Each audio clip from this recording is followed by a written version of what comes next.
Well, hey there, fellow geeks and geekettes, and welcome to yet another review video. So today I'm reviewing Wolverine Black, White and Blood issue 2, which, yes, it is a clear ripoff of Batman Black and White series that was coming out in the late 1990s and I believe in the early odds, but and now they are rehashing it at DC Comics, but yes, we are talking about Marvel now. So what Wolverine Black, White and Blood is, it's basically just an anthology of short stories. There are 3 short stories per an issue, and they are all in black, white, and red, similarly to Frank Miller's Sin City. And apparently, those stories should be set in any of the moment of Wolverine's life, be it his stay at Madripoor or his, well, being with the X-Men, and so on and so forth. And this issue was good. I'll put a link somewhere here of my review of the first issue, and at the end of the issue I said, oh right, the next issue is going to be from 2/3 shit and 1/3 is going to be good, because it's going to be written by Vita Ayala, Saladin Ahmed and Chris Claremont. And Vita Ayala and Saladin Ahmed are one of those writers that made me stop reading modern comic books and just read back issues and older collected editions. But still, here and there is an issue of a modern, contemporary 2020 comic book that I read. Mostly it's shit, but sometimes it's good, and I am very pleasantly surprised, and I'm more than happy to say that I was wrong. Those 3 short stories were about Wolverine as we know him. These were typical Wolverine stories about the typical Wolverine, and they were so typically Wolverine that I forgot all about them overnight. I read the comic book yesterday evening, and I wanted to make a video in the morning. I woke up and I was like, I don't remember shit about what I read. So I said to myself, alright, so reread it and make notes and do the video in the evening, and here I am. So the first story, I'm not going to go too much into the plot, but this review might contain some spoilers potentially. So the first story is called Unfinished Business and was written by Vita Ayala, illustrated by Greg Land, and was about Wolverine fighting Sabretooth in the woods, because Wolverine was Sabretooth was supposed to kill a scientist, a doctor, who was working on a project that was kind of researching the X gene, and the doctor said that he has a way to eliminate the X gene. So obviously Wolverine was sent by Chuck, or by Professor Xavier, to deal with this matter, because mutants obviously don't want the X gene to get eliminated, do they?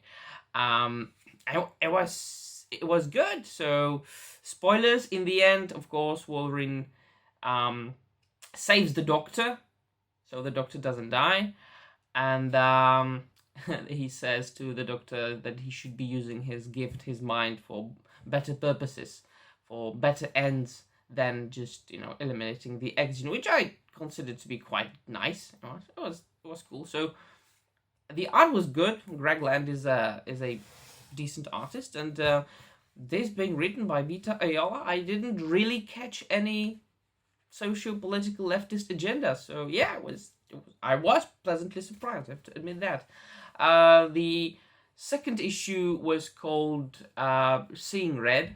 And by the way, I'm not showing you the comic book issue because I come from the Czech Republic.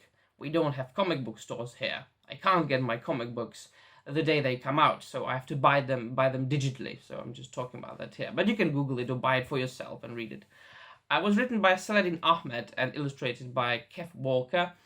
And in this particular story, it begins with Wolverine at a diner eating like tortillas or something like that. And the waiter drugs him, and when Wolverine awakes, he's in his costume, and he's being held prisoner by Arcade. And this issue reminds me of the Saw series of the horrors, because Wolverine is stripped and bonded, and Arcade's like, you want to play a game? Or something like that. And so Wolverine is supposed to get through like some sort of robots, killer robots, which is like a game, because, you know, arcade being arcade, you know, something like Jigsaw from Saw. He has to get to the very top point of some sort of room to save the waiter, because otherwise the waiter would die, right? And there is like a timer, and Wolverine can only manage to save the waiter if he doesn't destroy all the robots, which means that he has to suppress his animalistic side inside of him. And at the beginning, it appears that he can't really defeat his berserker mode, because, you know, he is kind of a crazy berserker wacko Wolverine. We have to admit that. But he manages, and of course, obviously saves the waiter, right? Because Wolverine, he's the hero.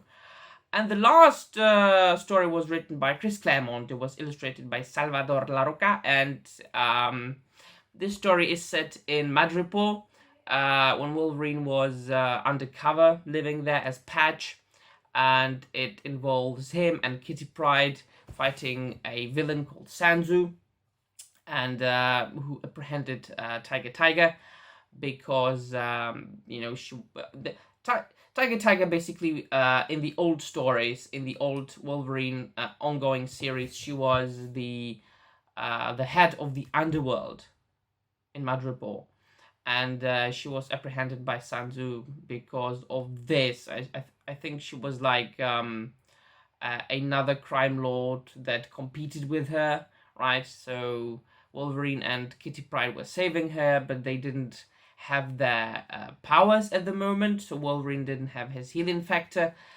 Kitty Pryde couldn't phase through things, but even so, spoilers, what can we expect? Yes, they defeat the villain and they save Tiger. What I liked about this particular short story, there was typically Claremont, and it was it contained all the cliches and all the tropes that every single good old classic and conservative Wolverine comic book should contain. He you know, there was a lot of snicked snacked. He was Patch, so he wore the eye patch. He said Bob a lot, and he even uttered the phrase, "I'm the best there is at what I do, and what I do isn't very nice." So I did enjoy that. I also did quite enjoy the art in all these three short stories. So yeah, it was a very pleasant read, a relaxing read, a very typical Wolverine read. As I said, so typically Wolverine that I forgot all about it. It just got drowned in all the Wolverine stories that I've read in my life. So it didn't. None of these stories really stand out, right? But they were decent. They were good. I enjoyed them, and because this is going to be just a 4-issue miniseries, so if the 2 remaining issues are as good as the 2 that I've read, I'm going to get that in a collected edition, and I so hope that Marvel's going to publish it in a nice, oversized hardcover edition. So as far as the next issue, there are going to be, once again, 3 short stories. The first one is going to be written by John Ridley, illustrated by Jorge Fornes. Second one is going to be written by Donny Cates. I know he's very popular at Marvel right now. He's written some good stories. I haven't read them, but I have read reviews and heard very good things, so I might check out his Venom and his Thor, because apparently these should be good. Illustrated by Chris Bacalo, sorry for butchering your name. And the third story is going to be written by Jed McKay and illustrated by Jesus Saiz. So yeah, it was good. Issue 1 was good. Issue 2 was good. Looking forward to issue 3, which I'm going to read. So yeah, once again, pleasantly surprised. Liked it. It is a recommend. So what do you think, my friends? Have you read Wolverine Black, White and Blood issue 2? What did you think about it? Do you like Wolverine? Do you like the X books? What do you think about all the writers and the artists that were working on this particular issue? Let me know in the comments down below. And please do not forget to like this video if you liked it, or dislike this video if you didn't like it, and subscribe to this unimportant channel of an unimportant geek talking about unimportant things if you haven't done so already. And that will be all from me. See you soon, and goodbye.